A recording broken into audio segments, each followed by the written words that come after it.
The morning light streamed through my kitchen window, casting golden patterns across the breakfast table, where my children, Emma and Noah, argued over who deserved the last blueberry muffin. These ordinary moments, the mundane negotiations of family life, have always been my anchor. That Wednesday in September was supposed to be just another day in our carefully orchestrated routine. School drop-offs, my weekly therapy appointment, and a quick stop at Caldwell's Fine Jewelry to resize my mother's wedding band, a family heirloom I'd finally found the courage to wear 5 years after her passing.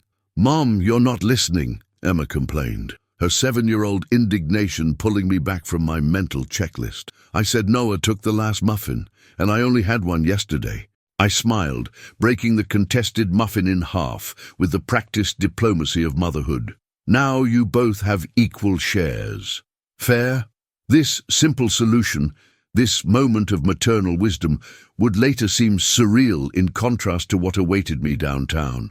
How easily we navigate the small conflicts of daily life, never imagining we might soon face choices with actual life-or-death consequences. After dropping the kids at Westridge Elementary, I took a moment in the school parking lot to apply a fresh coat of lipstick, Ruby Ember, my mother's signature shade that I'd adopted as my own small way of keeping her close. The woman in the rearview mirror looked put together but tired. At 36, single motherhood had etched fine lines around my eyes that no concealer could fully disguise. I'd scheduled my therapy appointment to discuss the persistent guilt I felt about not giving my children the traditional family I'd envisioned for them, the lingering shame of a failed marriage that still clung to me despite 3 years of rebuilding my life. Instead, that appointment would be missed, replaced by an experience that would fundamentally shift my understanding of courage, trauma, and my own capacity for decisive action under unimaginable pressure. Caldwell's Fine Jewelry occupied a prime corner of the Grand Avenue shopping district, its elegant facade a testament to 3 generations of craftsmanship. I'd been there twice before, once to appraise my mother's ring collection after her death, and again when Noah lost the diamond from the pendant I'd given him for his 9th birthday. The staff knew me by name, greeting me with the warm familiarity reserved for repeat customers. "Jessica, lovely to see you again," Marcus Caldwell called from behind the main counter. In his 60s, with silver hair and impeccable taste in tailored suits, he embodied the old-world charm that had built his family's reputation. "Do you have the ring with you?" I nodded, reaching into my purse for the small velvet pouch containing my mother's platinum band. "I finally decided it's time to wear it, but it needs to be—" The rest of my sentence evaporated as the front door crashed open with such force that the security glass spiderwebbed. 3 figures dressed in black burst into the showroom, their faces obscured by ski masks, their hands gripping semi-automatic weapons that seemed grotesquely out of place among the delicate displays of diamonds and gold. "Everybody down! Now!" the tallest one shouted, his voice strained with adrenaline. "Faces on the floor, hands where we can see them." Time fragmented into disjointed snapshots.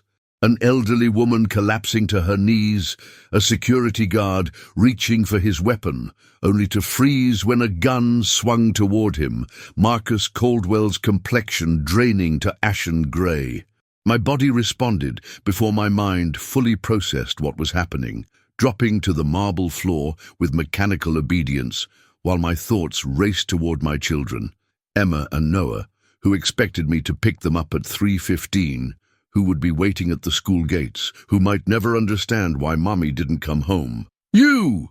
The second robber gestured toward a young sales associate who couldn't have been more than 25. "Open the main display cases. Now!" The associate fumbled with her keys, her hands shaking so violently that she dropped them twice before managing to unlock the first case. The third robber moved behind the counter, shoving a black duffel bag at her. "Everything in the bag. Make it quick." From my position on the floor, I had a peculiar vantage point, able to see beneath display cabinets, beneath the edges of counters, places normally hidden from view. I noticed a silent alarm button mounted under the main counter, currently out of reach for any of the staff who had been forced to the ground. More significantly, I realized that the robbers were making crucial mistakes, failing to secure the back office door, overlooking the store's secondary exit, repeatedly turning their backs to customers they'd already ordered down. These weren't professionals. They were nervous, disorganized, and dangerously unpredictable because of it. As precious stones and metals, worth hundreds of thousands of dollars, disappeared into their bag, a strange clarity washed over me. I thought of the countless bedtime stories I'd read to Emma and Noah, tales of ordinary people finding extraordinary courage in moments of crisis. I'd always wondered if I possessed that kind of bravery, that capacity to act rather than freeze when confronted with genuine danger. In the polished marble floor, I caught my reflection, frightened but focused, my mother's lipstick still perfectly applied, the weight of her ring pressed against my palm where I clutched the velvet pouch. What would she have done? What example did I want to set for my children, even if they never knew about this moment? The tallest robber was now demanding access to the safe in the back office, growing increasingly agitated as Marcus explained the time delay lock that couldn't be overridden. The other two were emptying the last display cases, their movements becoming more hurried, more careless. A plan began forming in my mind. Not heroics, not confrontation, but something subtler that might help end this nightmare without bloodshed. I never chose to be brave that day. I simply chose not to let fear make my decisions for me. And that, I would later understand, is where true courage begins. I've always told my children that courage isn't the absence of fear, but rather what we choose to do while afraid. Until that moment on Caldwell's polished floor, those words had been nothing more than a well-intentioned maternal platitude, something I'd read in a parenting book or heard from my own mother during childhood struggles. Now, with my cheek pressed against cold marble and the sound of glass display cases shattering around me, those words became a lifeline I desperately clung to. The first thing I noticed was my heartbeat, so loud in my ears I worried the robbers might hear it. The second was my breathing, shallow and quick, the beginning stages of panic. I forced myself to inhale deeply through my nose, exhaling slowly through barely parted lips, a technique my therapist had taught me for managing anxiety attacks after the divorce. The irony wasn't lost on me, practicing stress management techniques during an armed robbery. "Where are the Colombian emeralds?" the tallest robber demanded, his voice cracking slightly. "The ones in the newspaper article." Marcus Caldwell, still remarkably composed despite the circumstances, gestured toward a display in the far corner. "They're in the high-security case. I don't carry those keys on me." The robber swore, smashing the butt of his weapon against the reinforced glass, which held firm. The sound made me flinch, sending a fresh wave of adrenaline through my system. In that moment, something shifted in my perception. I began noticing details with extraordinary clarity. The shortest robber had a distinctive limp. The one emptying the display cases had a tattoo visible beneath his glove, something blue and angular wrapping around his wrist. Their voices carried hints of nervousness, impatience, and most tellingly, inexperience. I thought of Emma and Noah, their faces bright with expectation every time I picked them up from school. I imagined their confusion if I didn't arrive, the way Noah would try to comfort his younger sister while hiding his own fear. I thought of the milestones I might miss, graduations, first loves, the adults they would become. These thoughts didn't paralyze me with fear as I might have expected. Instead, they crystallized my resolve. Carefully, without lifting my head, I shifted my gaze toward Elise, the young sales associate now trembling behind the counter. Our eyes met briefly, and I gave her the smallest nod toward the silent alarm button just inches from her knee. Her eyes widened slightly. She hadn't noticed it in her panic. The distraction needed to be subtle but effective. I deliberately shifted, allowing my purse to slide from my shoulder with a soft thud. "Stay still!"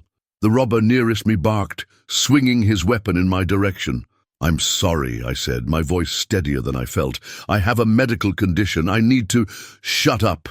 he interrupted, but his attention had momentarily shifted to me, away from Elise, who slowly, almost imperceptibly, moved her hand toward the alarm. "Please," I continued, making direct eye contact with him despite the mask obscuring his features.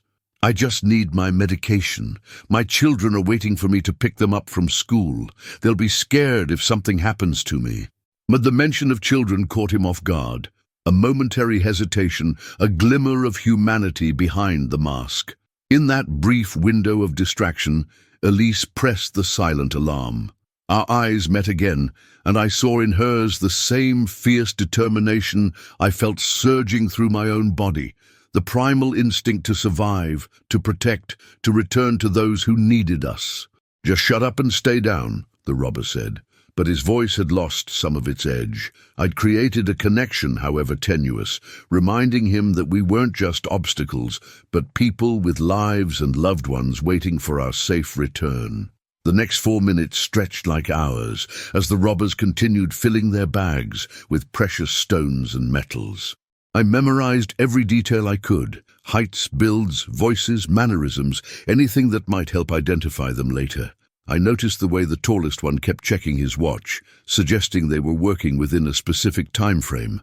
I catalogued the distinctive sneakers worn by the one with the limp, limited edition Jordans with a scuff on the left heel. When the first police sirens wailed in the distance, the atmosphere in the store shifted dramatically. The robbers exchanged panicked glances, their coordinated plan dissolving into chaos. "We gotta go! Now!" the tallest one shouted, already moving toward the door with a bag heavy with jewelry. In that moment, as they rushed toward the exit, I made a decision that my therapist would later tell me defied all conventional wisdom about surviving violent encounters. I carefully memorized the details of their getaway vehicle visible through the storefront windows, a dark blue sedan with tinted windows and a dented rear bumper. I committed the partial license plate to memory, repeating it silently like a mantra. Life's most defining moments rarely announce themselves in advance. They slip in disguised as ordinary days, revealing their significance only in retrospect. As I lay on that floor, watching the robbers flee with over $1 million in stolen jewelry, I had no idea that my story was just beginning. When I was a little girl, my mother taught me to pay attention to the small details that others miss, the way sunlight filters through autumn leaves, how a person's voice changes when they're not telling the truth, the subtle shift in energy before a thunderstorm breaks. "Life speaks to us through details," she'd say, her hands gently braiding my hair. "Most people just aren't listening carefully enough." As police officers swarmed Caldwell's fine jewelry, their radios crackling with tense communications, I realized my mother's lessons had perhaps saved lives that day, including my own. While other witnesses struggled to provide basic descriptions of the robbers, I found myself recounting specific details with a clarity that surprised even me. The limp in the shortest robber's gait, the blue angular tattoo on one's wrist, the limited edition Jordans with the scuffed heel, and most crucially, the dark blue sedan with the dented rear bumper and the partial plate I'd committed to memory. "Ma'am, this is exceptionally helpful," Detective Ramirez said, her eyebrows lifting slightly as she documented my observations. "Most witnesses in your situation can barely remember what happened, let alone details this specific." I didn't tell her that as I'd lain on that marble floor, I'd made a conscious decision to be present, truly present, in what might have been the final moments of my life. I didn't explain that when you're a single mother, you develop a heightened awareness of your surroundings because your children's safety depends entirely on your vigilance. Instead, I simply said, I wanted to make it home to my kids. The next few hours unfolded in a blur of police statements, victim support services, and calls to my sister Camilla to explain why she needed to pick up Emma and Noah from school. I couldn't bring myself to tell the children what had happened. Not yet. How do you explain to a 7-year-old and a 9-year-old that their mother had stared down the barrel of a gun and lived to tell about it? That the world contained people desperate or damaged enough to threaten others with violence for material gain? Jess, "Are you absolutely sure you don't want me to keep the kids overnight?" Camilla asked when I finally arrived at her apartment, my hands still trembling slightly, despite my best efforts to appear composed. "I need them with me," I replied, watching through the window as Emma showed Noah something on Camilla's tablet, their heads bent together in that familiar way that always squeezed my heart. "I need to see them, to touch them, to remember why everything matters." My sister nodded, understanding without further explanation. She'd been my rock after the divorce, stepping in when Robert moved across the country for his fresh start with his new family, effectively reducing his parenting to occasional video calls and twice-yearly visits. Camilla knew that my children were both my greatest vulnerability and my deepest source of strength. What I couldn't have anticipated was how quickly events would unfold after I left the police station. By the time I tucked Emma and Noah into bed that night, holding them a little tighter, kissing their foreheads a little longer, Detective Ramirez had already called with an update.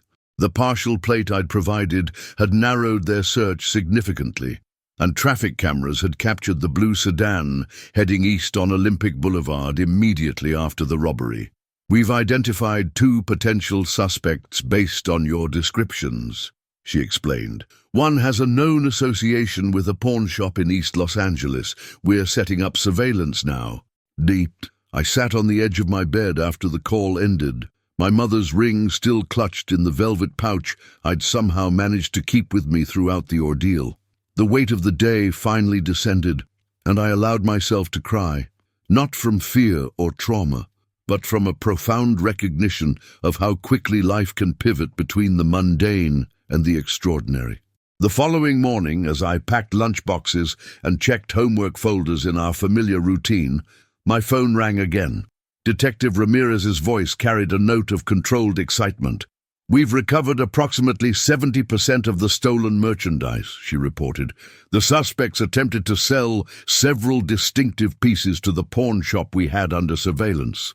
They're in custody now, and we're executing search warrants on their residences. Your information made this possible, Mrs. Alvarez." I closed my eyes, leaning against the kitchen counter as relief washed through me. The jewelry would be returned, the robbers would face justice, and perhaps most importantly, I had played a role in preventing them from terrorizing anyone else. There was a certain symmetry to it. The woman they had underestimated, had dismissed as just another frightened customer, had ultimately been instrumental in their capture.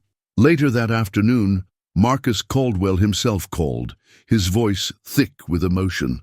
"Jessica, I don't have adequate words to express our gratitude," he said.